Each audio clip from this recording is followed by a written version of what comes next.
Hello everyone, आज मैं आप लोगों के लिए एक टॉपिक लेके आई हूँ जिसका नाम है regular expression theory of computation का टॉपिक है और ये बहुत ही डिफ़िकल्ट है। तो आज हम इसको कोशिश करेंगे कि आपको इजी तरीके से समझा पाएँ।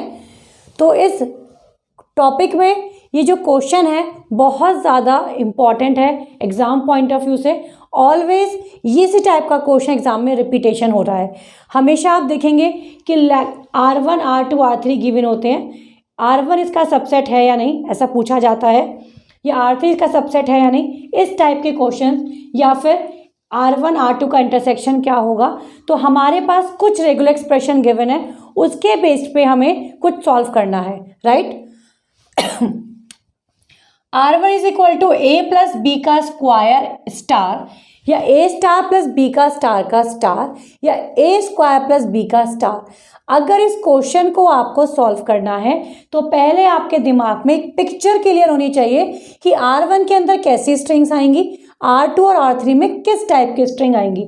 आप बिना स्ट्रिंग्स के इसको सॉल्व नहीं कर सकते। अगर आपके ने सिर्फ एक्सप्रेशन देख के आंसर मार्क कर दिया तो डेफिनेटली आपका रॉन्ग होगा। आपको क्या करना है, हमेशा इसको सॉल्व करना है। तो चलिए डिस्कस करते हैं कि कैसे इसको सॉल्व करेंगे। R1 is equal to A plus b square का स्टार लिखा है। इसका मतलब क्या हुआ कि A का स्टार बी का स्टार का होल स्टार। मतलब आप A को कितनी बार भी किसी भी कॉम्बिनेशन में लिख सकते हैं, बी स्क्वायर को किसी भी कॉम्बिनेशन में लिख सकते हैं, इन दोनों का कोई भी कॉम्बिनेशन। लाइक आप सिंगल ए अलाउड होगा या नहीं, ओनली ए का कॉम्बिनेशन है और बाहर स्टार है, इसका मतलब लैम्डा आएगा। ए स्टार दैट इज ए और ए का कोई भी कॉम्बिनेशन। फिर आप बी स्टार ले रहे हैं तो सबसे पहले बी स्क्वायर, फिर बी स्क्वायर का स्क्वायर दैट इज B4, या इसी तरीके से आपकी स्ट्रिंग्स आती रहेंगी बी स्क्वायर की क्यूब, और इन दोनों का combination that is A B square, A B की पावर 4, या A square B square and so on. तो डेफिनेटली ये तो मैंने आपको एलैबोरेट करके दिखाया है, बट अगर आप ये भी लिख पाएंगे तो यहाँ से भी आपको समझ में आ जाएगा कि यहाँ पर ए की डबल बी की और इन दोनों की कोई भी कॉम्बिनेशन से स्ट्रिंग बनेंगी। ऐसी कोई भी स्ट्रिंग नहीं आएगी जिसमें बी क्यूब हो जाए, या तो बी के स्क्वायर का मल्टीपल होगा, ए का मल्टीपल और बी स्क्वायर का मल्टीपल। चलिए R2 चेक करते हैं। R2 क्या कहता है, a star plus b star का स्टार। तो ये आपका बन जाता है ए स्टार बी स्टार का स्टार, या इसको आप बोल सकते हैं anyhow a plus b का स्टार। और ये एक यूनिवर्सल सेट है, दैट इज इसके अंदर ए और बी की सारी स्ट्रिंग्स आएंगी, राइट, ए की और बी की सारी स्ट्रिंग। तो आप देख सकते हो कि जब एक यूनिवर्सल सेट है और ये इसका सबसेट ही बनेगा तो R2 सबसे बड़ा सुपर सेट हो जाएगा। अगर हम R3 की बात करें, R3 हो जाएगा ए स्क्वायर प्लस बी का स्टार। तो यहाँ पर हम इसको लिख सकते हैं डबल ए का स्टार एंड बी स्टार का स्टार। अब यहाँ पर जो कॉम्बिनेशन बनेंगे वो डबल ए के बनेंगे और बी के बनेंगे, तो ये भी इसका सबसेट बनेगा। तो इन तीनों में हमें ये पता लग गया कि R2 सबसे बड़ा सेट है, क्योंकि यहाँ पर जो स्ट्रिंग्स बनेंगी lambda, single a, single b, a square, A b, double b, b a and so on, यानी ए और बी का कोई भी कॉम्बिनेशन R2 में आएगा। और R3 की बात करें तो अभी आप R1 और R3 को कंपेयर नहीं कर रहे हैं, बट आपको ये समझ आ गया कि R2 सबसे बड़ा सेट है। तो यहाँ पर देखिए R1 R3 और R2 को कंपेयर ना करें तो R2 सबसे बड़ा सेट है, और जो आपको ऑप्शन नंबर सिर्फ ए में विजिबल है। R2 is a super set of R1 और R2 is a super set from R3 also. तो दिस इज एब्सोल्युटली राइट। अगर हम देखें यहाँ तो R1 को सबसे बड़ा सेट बताया गया है, जो कि not possible. This is also not possible. आप R2 सबसे बड़ा सेट है R3 से, लेकिन मैं R1 और R3 को इक्वल नहीं कह सकती, क्योंकि यहाँ पर A और B स्क्वायर के मल्टीपल बनेंगे, यहाँ पर A स्क्वायर और B के मल्टीपल बनेंगे। जो स्ट्रिंग्स यहाँ पर हैं वो यहाँ पर नहीं बन सकती। लाइक यहाँ पर अगर मैंने A की 4 बनाया है तो यहाँ पर A की 4 बनेगा, लेकिन यहाँ A की क्यूब भी बनेगा जो यहाँ पर नहीं बनेगा। तो दैट इज कि यहाँ पर सिर्फ इवन टाइम्स ऑफ A बनेगा, यहाँ पर इवन और सभी बनेंगे। यहाँ पर आपका B square that is B even times होगा, और यहाँ B ऑड टाइम्स या फिर इवन ऑड दोनों बन सकता है। तो इसी तरीके से ये दोनों कभी भी आपस में इक्वल नहीं हो सकते। अगर हम बात करें तो यहाँ पर lambda A square single A कभी भी यहाँ पर नहीं बनेगा, और यहाँ पर सिंगल A बनेगा। तो ये दोनों कभी भी इक्वल नहीं हो सकते, इसलिए सी ऑप्शन भी रॉन्ग हो जाएगा। इन दोनों का यूनियन R2 के इक्वल हो ऐसा भी पॉसिबल नहीं है। कुछ स्ट्रिंग अभी भी आपकी ऐसी हैं जो R1 और R3 में मिसिंग है।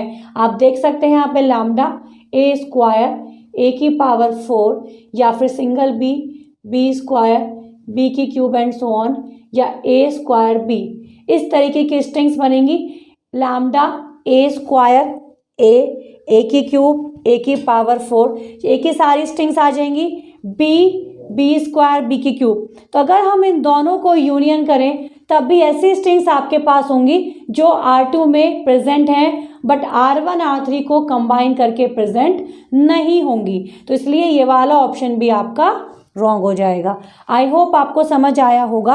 और हमेशा कुछ आइडेंटिटीज़ होती हैं जो आपको याद रखनी चाहिए, जैसे कि ये एक आइडेंटिटी है कि A star plus B star का star is equal to A star plus A star और B स्टार का स्टार, और कभी भी आपका A star B star is not equal to A plus B का star.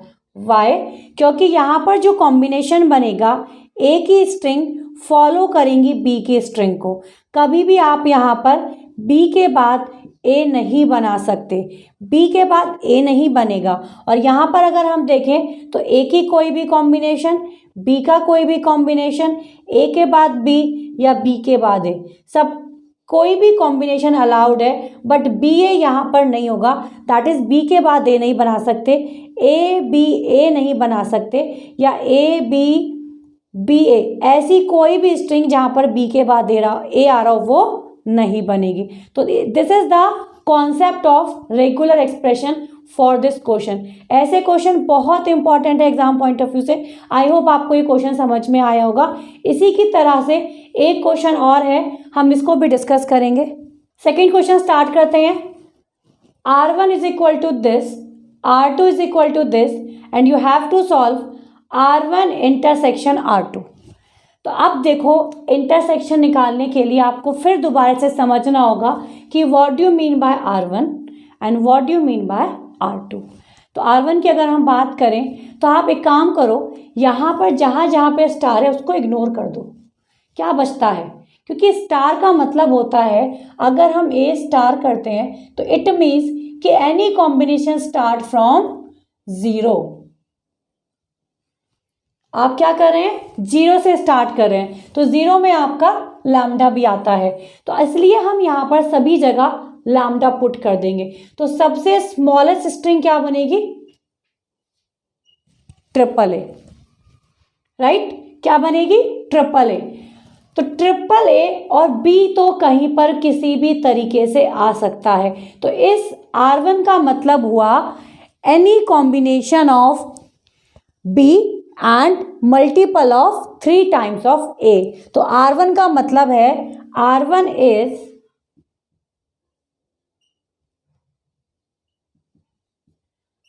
Multiple of 3A and B is of any combination.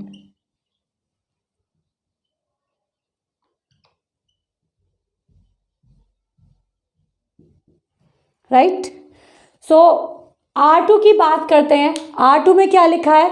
B star b star a b star star. तो यहाँ पर भी अगर हम बी को इग्नोर करें तो आपके पास आता है डबल ए, तो that is a multiple of 2a।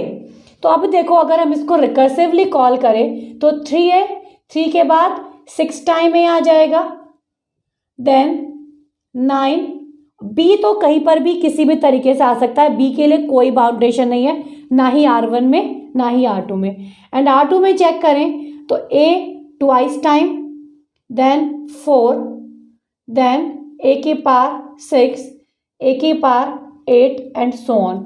तो अगर हमें इंटरसेक्शन के लिए बोला गया है तो R1 और R2 में क्या कॉमन है? a की पावर 6। तो हमें यह समझ आ जाता है कि b स्क्वायर, बी स्टार तो कहीं पर भी कैसा भी हो सकता है, लेकिन अगर हम a की बात करें तो a इसमें 3 का मल्टीपल है और a यहाँ पर 2 का मल्टीपल है। तो दोनों किस पॉइंट पे कॉमन होंगे? That is 6। तो अगर हम a के 6 मल्टीपल लें तो ऐसी स्ट्रिंग्स आपके R1 में भी आएंगी और R2 में भी आएंगी। जब भी आपका a 6 का मल्टीपल होगा तो वो R1 में भी बिलोंग करेगा और R2 में भी बिलोंग करेगा। तो आप ऑप्शन में देख सकते हैं 1 2 3, तो ये तो सेम एज R1 है, that is multiple of 3a which is not the intersection of R1 and R2। यहाँ पर आप देखें तो this is equal to R2, that is multiple of twice a which is also not intersection of R1 and R2। यहाँ पर अगर आप देखते हैं तो a स्क्वायर की पावर 6 है, तो ये भी आपका करेक्ट ऑप्शन नहीं बनेगा, ये भी आपकी वो स्ट्रिंग नहीं बने देगा जो हम चाह रहे हैं। यहाँ पर देखिए 1 2 3 4 5 6 एटलीस्ट होंगे ही होंगे। तो this is the representation of at least 6a। तो यहाँ पर कम से कम a की पावर 6 सबसे मिनिमम स्ट्रिंग बनेगी। फिर आप a की पावर 6 के साथ कहीं पर भी कितने भी यूज़ कर सकते हैं। आप a b कुछ भी ले सकते हैं और ऐसी स्ट्रिंग आपको R1 में भी मिलेंगी और R2 में भी मिलेंगी, क्योंकि यहाँ पर भी जब हम इसको रिकर्सिवली कॉल करेंगे, कॉम्बिनेशन बनाएंगे तो a की 6 की कॉम्बिनेशन मिलेंगे और यहाँ पर भी आपको a की 6 के कॉम्बिनेशन मिलेंगे। तो हमने किस तरीके से ऑब्जर्व किया कि यहाँ पर जितने भी a दिए जा रहे, क्योंकि a के ऊपर रिकर्सिवली स्टार नहीं है, बाद में स्टार है, तो मिनिमम थ्राइस a होगा और यहाँ पर मिनिमम ट्वाइस a होगा। a का स्क्वायर मिनिमम, a की पावर क्यूब मिनिमम। और जब हम इसको रिकर्सिवली कॉल करेंगे तो a की पावर 6, a की पावर 9, a की पावर 4, a की पावर 6, a की पावर 8। तो जब भी आपके 6 का मल्टीपल होगा ये या इन दोनों का इंटरसेक्शन बन जाएगा। a की पावर 6 वाली स्ट्रिंग R1 में भी आएंगी और R2 में भी। तो राइट आंसर इज डी में आप देख सकते हो कि B के लिए कोई बाउंडेशन नहीं है। B आपका कहीं पर भी स्टार्ट हो सकता है, कहीं पर भी एंड हो सकता है, बीच में किसी भी पॉइंट पे आ सकता है। और A सभी के साथ लिया गया, यानी कि A की पावर 6 मिनिमम बनेगी और उसके साथ आप B को किसी भी तरीके से कंबाइन करके लिख सकते हैं। तो राइट आंसर इज डी। तो रेगुलर एक्सप्रेशन वैसे तो बहुत वास्ट है, बट मैंने कोशिश करी है कि इन दोनों क्वेश्चन की हेल्प से आपको थोड़ा सा रेगुलर एक्सप्रेशन का कॉन्सेप्ट समझा पाऊँ। अगर आपको वीडियो अच्छी लगी हो तो लाइक ज़रूर करिएगा, सब्सक्राइब करिएगा इस चैनल को, और किसी भी टॉपिक में अगर आपको प्रॉब्लम है तो कमेंट सेक्शन में मैसेज करिए, मुझे बताइए कि आपको वीडियो कैसी लगी, और आपको किसी भी टॉपिक पे वीडियो चाहिए तो मुझे बता सकते हैं। Thank you so much, have a nice day, meet you in the next session, bye bye.